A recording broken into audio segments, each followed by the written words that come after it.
আসসালামু আলাইকুম বন্ধুরা। তো আজকে আমরা আলোচনা করব ক্যালকুলাস নিয়ে, ঠিক আছে? তো আমি এর আগেও বলেছিলাম যে আমি ক্যালকুলাসের উপরে একটা সিরিজ বানাতে চাই। তো এটাই হলো সেই সিরিজের প্রথম পর্ব। তো এই সিরিজটার মধ্যে আমি ক্যালকুলাসের একদম সব থেকে বেসিক যে কনসেপ্টগুলো আছে সেগুলো দিয়ে আজকের পর্বটা শুরু করতে চাই, ঠিক আছে? তো প্রথমে যে জিনিসটা নিয়ে আমি আলোচনা করতে চাই সেটা হচ্ছে গিয়ে ট্যানজেন্ট। তো ট্যানজেন্ট জিনিসটা আসলে কি? ওকে, তো প্রথমে ক্যালকুলাসের জন্য খুব ভালো একটা বইয়ের নাম বলি। বইটার নাম হচ্ছে গিয়ে ক্যালকুলাস আর্লি ট্রান্সি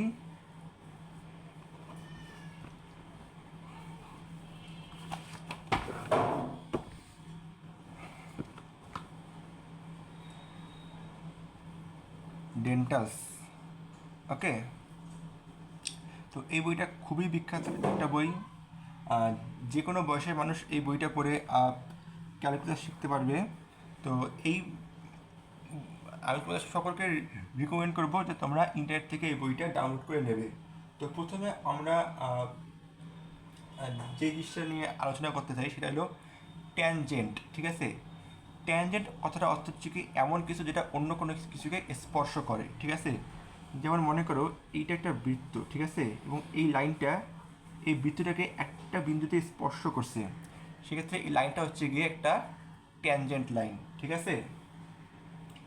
তো এখন একটা জিনিস খেয়াল করে দেখো, শুধু বৃত্তে যে ট্যানজেন্ট হইতে পারে তা না, যে কোনো ফাংশনের যে কোনো ধরনের গ্রাফের ট্যানজেন্ট হইতে পারে, ঠিক আছে? যেমন আমরা যদি Y equal to X square এই ফাংশনটার কথা চিন্তা করি, ঠিক আছে? এই ফাংশনটার গ্রাফটা হবে অনেকটা এইরকম, এই যে এইরকম একটা প্যারাবোলা, ঠিক আছে?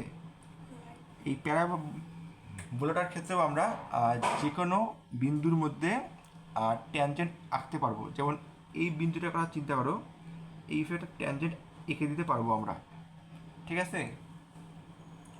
তো ডিফারেন্সিয়াল ক্যালকুলাসের কাজ হচ্ছে কি বেসিক্যালি এইসব ট্যানজেন্ট নিয়ে, ঠিক আছে? তো এখন একটা জিনিস খেয়াল করে দেখো, ঠিক আছে? প্রথমে আমরা একটা লাইন চিন্তা করে দেখি। প্রথমে আমরা একটা লাইন চিন্তা করে দেখি যে মনে করো এইটা হচ্ছে এক্স ওয়াই প্লেন, এইটা হচ্ছে একটা লাইন, ঠিক আছে? এখন এই লাইনটার ঢাল কত? সেক্ষেত্রে আমরা যে কাজটা করব, এখানে একটা পয়েন্ট নেব X two comma Y two, এখানে একটা পয়েন্ট নেব X one comma Y one. এবং ঢাল কত হবে? Y two minus Y one ভাগ X two minus X one, ঠিক আছে? এখন এক্স টু ওয়াই টু এবং এক্স ওয়ান ওয়াই ওয়ানকে আমরা যেখান থেকেই সিলেক্ট করি না কেন, ঢাল কিন্তু ধ্রুবক থাকবে, ঠিক আছে? কিন্তু এখন আমরা Y equal to X square গ্রাফটা একটু চিন্তা করে দেখি, ঠিক আছে?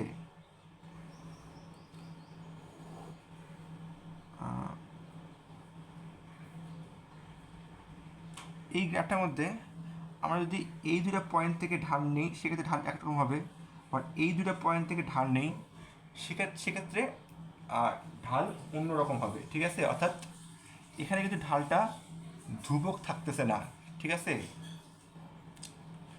তো এই জন্যে এরকম ক্ষেত্রে আমরা যে শব্দটা যে টার্মটা ইউজ করবো সেই টার্মটার নাম হচ্ছে গিয়ে ডেরিভেটিভ, ঠিক আছে? ডেরিভেটিভ। এখন ডেরিভেটিভ কী জিনিস? এখন এই ডেরিভেটিভের সাথে কিন্তু ট্যানজেন্টের খুব গুরুত্বপূর্ণ একটা সম্পর্ক আছে, ঠিক আছে? তোমাকে যদি বলা হয়, ঠিক আছে, যে এই গ্রাফটার এই বিন্দুতে ডেরিভেটিভ কত, তো তুমি যে কাজটা করতে পারো, ঠিক আছে, সেটা হচ্ছে কি প্রথমে তুমি মনে করো এই বিন্দু এবং এই বিন্দুটা মনে করো X zero comma Y zero, ঠিক আছে? এই বিন্দুটা হচ্ছে গিয়ে এক্স কমা ওয়াই, ঠিক আছে? এখন y minus y naught by divide by x minus x naught, ঠিক আছে? এখন তোমার মনে করো এখন এই বিন্দুটার ডেরিভেটিভ আসলে কত, এইটা হলো আমাদের প্রশ্ন, ঠিক আছে। এখন এক্স ওয়াইকে যদি আমরা নাড়াচাড়া করি, ঠিক আছে, তাহলে কিন্তু এই ভ্যালুটার পরিবর্তন হতে থাকবে, ঠিক আছে। অর্থাৎ এক্স নটকে যদি আমরা একটু কাছে নিয়ে আসি, এক্স কমা ওয়াইকে যদি আমরা একটু কাছে নিয়ে আসি, সেক্ষেত্রে এই ভ্যালুটা চেঞ্জ হবে। আবার যদি একটু দূরে নিয়ে যাই, সেক্ষেত্রে এই ভ্যালুটা চেঞ্জ হবে, ঠিক আছে। তো এখন প্রশ্ন হচ্ছে গিয়ে আমরা এক্স ওয়াইকে এই বিন্দুটার যতটা সম্ভব কাছে নিয়ে আসার চেষ্টা করব, ঠিক আছে।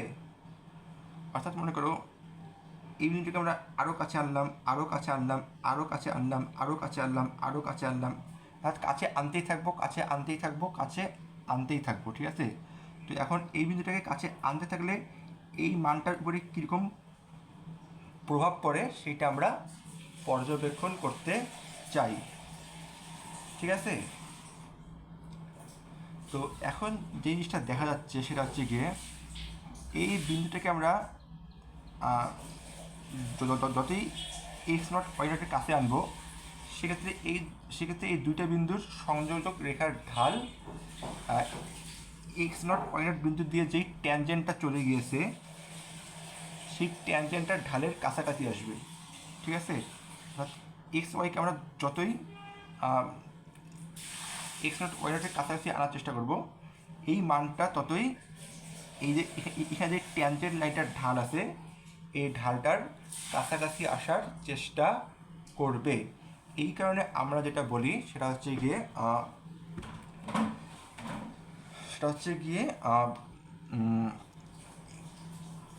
এক্স নট ওয়াই নট বিন্দুতে আঁকা ট্যানজেন্টের যে ঢাল, সেই ঢালটা হচ্ছে গিয়ে এক্স নট ওয়াই নট বিন্দুতে এই ফাংশনটার কিংবা এই ফাংশনের গ্রাফটার ডেরিভেটিভ, ঠিক আছে।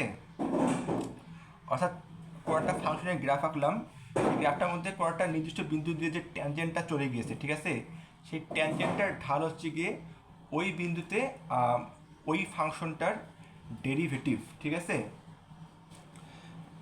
এখন এখন কেন ট্যানজেন্টের ঢালকেই কেন ডেরিভেটিভ বলা হয়, সেটার প্রশ্নটাও সেই প্রশ্নের উত্তরটাও খুব সহজ। কারণ এই এক্স ওয়াই বিন্দুকে আমরা এক্স নট ওয়াই নটের যত কাছাকাছি আনবো, এদের এই মানটা ততই ট্যানজেন্টের ঢালের কাছাকাছি যায়। এই কারণে বেসিক্যালি আমরা ট্যানজেন্টের ঢালকেই আমরা ডেরিভেটিভ বলবো, ঠিক আছে। তো এখন এরপরে আমরা আর একটা বেসিক কনসেপ্ট শিখবো, সেটা হচ্ছে গিয়ে, তো এটা হচ্ছে গিয়ে বেসিক্যালি ডেরিভেটিভের সংজ্ঞা, ঠিক আছে। Derivative at x naught y naught equal to x naught y naught বিন্দুতে ট্যানজেন্টের ঢাল, ঠিক আছে। ওকে, তো এরপরে আমরা যে কাজটা করবো সেটা হচ্ছে কি, আমরা তো এখন এক্স নট ওয়াই নট বিন্দুতে ট্যানজেন্টের ঢালটা কীভাবে নির্ণয় করতে হয় সেটা নির্ণয় করতে গেলে আমাদেরকে আর একটা কনসেপ্ট জানতে হবে। সেই কনসেপ্টটার নাম হচ্ছে গিয়ে লিমিট, ঠিক আছে।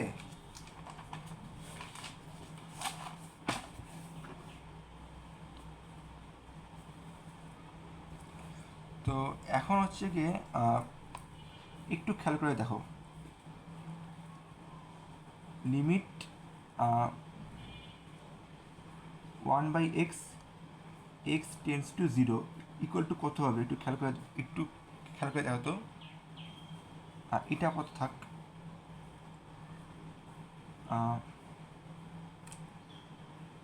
লিমিট হ্যাঁ এটি আপাতত দেই, না limit x tends to 2 x plus 2 equal to কত হবে। তো এই প্রশ্নের উত্তর খুবই সহজ। আমাদেরকে দেখতে হবে যে x এর মান 2 এর যত কাছাকাছি আসতেছে, x প্লাস 2 এর মান কোন দিকে যাচ্ছে, ঠিক আছে। অর্থাৎ এক্সের মান এক্স্যাক্টলি 2 হলে এক্স প্লাস 2 এর মান কত হয় আমাদের কিন্তু সেইটা নিয়ে কোনো মাথা ব্যথা নেই। আমাদের মাথা ব্যথা হচ্ছে গিয়ে এক্সের মান 2 এর অনেক কাছাকাছি গেলে এক্স প্লাস 2 এর মান হচ্ছে গিয়ে কোন দিকে যাচ্ছে, ঠিক আছে, সেটা নিয়ে আমার মাথা ব্যথা। তো এখন খেয়াল করে দেখো, এক্সের মান যদি হয় 1.9, সেক্ষেত্রে এক্সের মান যদি হয় 1.9, সেক্ষেত্রে এক্স প্লাস 2 এর মান হচ্ছে গিয়ে 3.9। এক্সের মান যদি হয় 1.99, এক্স প্লাস 2 এর মান হয় 3.99। এক্সের মান যদি হয় 1.99999, এক্স প্লাস 2 এর মান হয় 3.99999। ওকে, খুব মজার। এখন আমরা উপর থেকে চিন্তা করবো, ঠিক আছে। এক্সের মান যদি হয় 2.1, এক্স প্লাস 2 এর মান হয় 4.1। এক্সের মান যদি হয় 2.01, এক্স প্লাস 2 এর মান হয় 4.01। এক্সের মান যদি হয় 2.00001, এক্স প্লাস 2 এর মান হয় 4.00001। তো এখান থেকে আমরা বেসিক্যালি যেটা দেখতে পাচ্ছি সেটা হচ্ছে গিয়ে নিচ থেকে হোক কিংবা উপর থেকে এক্সের মান 2 এর যত কাছাকাছি আসবে এক্স প্লাস 2 এর মান 4 এর তত কাছাকাছি যাবে। এই কারণে limit x tends to 2 of x plus 2 equal to 4, ঠিক আছে। তো এখন একটা জিনিস তোমরা একটু চিন্তা করে দেখো, ঠিক আছে, সেটা হচ্ছে গিয়ে এখন এখন হচ্ছে গিয়ে এখন এক্স টেন্ডস টু 2-তে এক্স প্লাস 2 এর লিমিটের মান এবং এক্স ইকুয়াল টু 2 হলে এক্স প্লাস 2 এর মান, এই দুটো মান কিন্তু সবসময় একই নাও হইতে পারে, ঠিক আছে। তো এখন আমরা একটা ফাংশন খেয়াল করে দেখি। ফাংশনটা হচ্ছে কি এরকম, F of x equal to x plus 2 if x is not equal two 2 এবং 0 ইফ এক্স ইকুয়াল টু 2, ঠিক আছে। এখন তাহলে limit x tends two 2 F of x equal to কত। তো এই ক্ষেত্রে আমরা যেটা খেয়াল করবো সেটা হচ্ছে গিয়ে এক্সের মান 2 এর যত কাছাকাছি আসতেছে সেটা উভয় পাশ থেকে, অর্থাৎ 2 এর কম থেকে অথবা 2 এর বেশি থেকে, উভয় পাশ থেকে এক্সের মান 2 এর যত কাছাকাছি আসতেছে এফ অফ এক্সের মান 4 এর তত কাছাকাছি যাচ্ছে। এই কারণে limit x tends two F of x equal to হবে 4। এক্ষেত্রে দেখো এক্স ইকুয়াল টু 2 হলে এফ অফ এক্সের আসল মান এবং এক্স টেন্ডস টু 2 হলে এফ অফ এক্সের লিমিট, এই দুইটা মান কিন্তু এক হচ্ছে না, ঠিক আছে। এবং এই দুইটা মান সবসময় এক হওয়াটা জরুরিও নয়, ঠিক আছে। তো আশা করি তোমরা লিমিটের কনসেপ্টটা বুঝতে পারছো। তো এখন সামনের ভিডিওতে আমি যেই কাজটা করব সেটা হচ্ছে কি লিমিটের ফর্মাল যে ডেফিনেশন, সেই ডেফিনেশনটা তোমাদের সামনে উপস্থাপন করব, ঠিক আছে। আসসালামু আলাইকুম।